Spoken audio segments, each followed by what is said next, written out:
안녕하세요. 저는 두 번째 함께 산책을 맡게 된 박주수라고 합니다. 함께 산책을 통해서 한 번 더 성장할 수 있는 기회를 주신 하나님께 감사드리고 자리를 만들어주신 목사님께 감사드립니다. 복음의 절대 능력이라는 책을 통해서 저에게 주신 은혜를 이제 함께 나누고자 이 자리에 나왔습니다. 첫 번째로는 은과 금은 있지만 나사렛 예수 그리스도의 이름이 사라진 이 시대 그리고 제 마음속의 상황을 돌이켜봤습니다. 베드로와 요한이 성전에 들어가기 전에 걷지 못하는 자에게 구걸하는 모습을 보고 은과 금은 내게 없거니와 내게 있는 것을 내게 주노니 나사렛 예수 그리스도의 이름으로 일어나 걸으라 라고 말하자 발목과 발에 힘을 얻고 일어나 걸었습니다.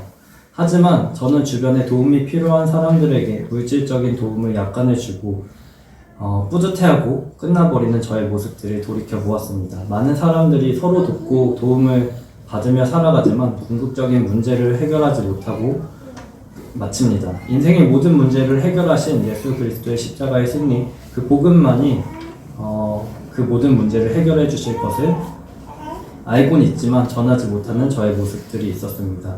복음의 능력으로 살아가는 것이 아닌 나의 힘으로 살아가고 있는 것을 회개하였습니다. 두 번째는 복음의 절대 능력을 누려라입니다. 포로된 자가 자기의 가치나 사명을 모른 채 학대하고 비관스러움을 살아가고 눈먼 자는 영적인 감각이 없어 은혜를 누리지 못하고 살아갑니다. 눌린 자는 영적, 심적, 육체적으로 눌린 자입니다. 하나님은 이미 주의 은혜의 해에 희년을 선포하셨습니다. 하지만 의심하고 계산하는 저의 인간적인 생각이 하나님의 일을 가로막아 누리지 못하고 있습니다. 그렇기 때문에 복음을 모르는 자에게 복음을 전해야 하지만 복음을 전하지 못하고 있습니다. 세 번째는 율법은 자신의 죄로부터 보호하는 법이며 공동체를 보호하는 하나님의 사랑입니다. 하지만 죄로 더러워진 나 자신을 씻는 방법은 오직 예수 그리스도의 십자가에서 대속하신 그 은혜를, 보혈을 믿는 것만이 나의 죄를 씻을 수 있습니다. 예수님의 십자가의 승리로 감사하며 씻겨진 내 삶 가운데 깨끗하게 유지하고 공동체를 보호하기 위해서는 율법을 통해 구별하여서 경건하며 삶을 지켜야 하면서 살아가야 합니다. 네 번째는 예수님의 사람의 특징입니다. 심령이 강건한 사람, 혹사람이 말씀과 기도로 거룩해진 사람, 정욕과 탐심과 육체를 십자가에 못 박아버린 사람, 예수님께서 소유하신 자이며 제자이며 종인 사람입니다. 아브라함의 복을 상속된 자이며 성령을 선물로 받은 사람입니다. 다섯째는 쉬지 말고 기도하라입니다. 네 번째에서 나는 예수님의 사람의 특징을 갖는 것은 불가능합니다. 하지만 그것을 성취하기 위해서는 하나님께 능력을 구하는 기도를 해야 합니다. 기도란 무엇인지, 왜 쉬지 않고 기도해야 하는지, 기도를 계속하면 무슨 결과가 일어나는지 생각하지 말고 기도해야 합니다.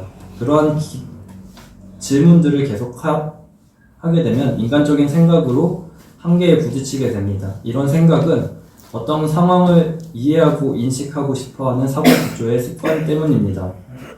그래서 하나님의 말씀을 오해할 때가 많습니다. 따라서 기도하지 않고 인간 중심적인 사고로 말씀을 듣기만 하고 실행하지 않습니다.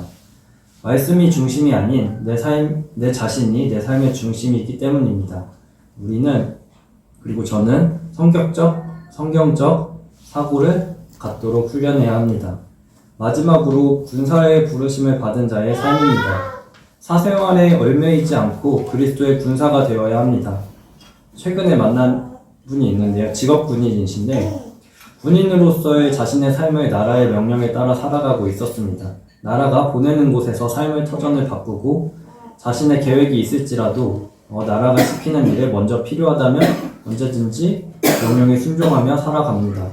자신의 의무를 위해서 휴일도 언제든지 복귀할 수 있는 준비를 합니다. 하나님의 나라의 군사로서 하나님의 명령에 얼마나 순종하며 살았는가, 또 얼마나 군사의 의무를 최선을 다하면서 살아가고 있는가 돌이켜보는 시간이었습니다. 감사합니다.